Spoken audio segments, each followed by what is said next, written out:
এক পর্যায়ে আমি আমার বড় মেয়েটাকে বলি, মাগো, আমি বাবা হয়ে মনে হয় আমি তোমাদেরকে বাঁচাইতে পারবো না, ও মা আমারে ছেড়ে দাও। মেয়েটা বলতেছে, আব্বু, এ বাবা, আমরা সাঁতার জানি না, নিশ্চিত আমরা মারা যাব।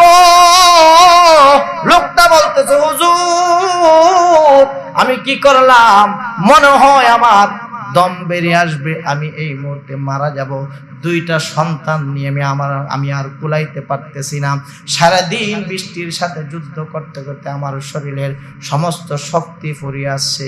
আমি আমার মেয়েটাকে জোর করে আমার গলা থেকে হাতটাকে ছুটাইয়া আমি আমার নিজের জীবন বাঁচানোর জন্য আমি আমার সন্তান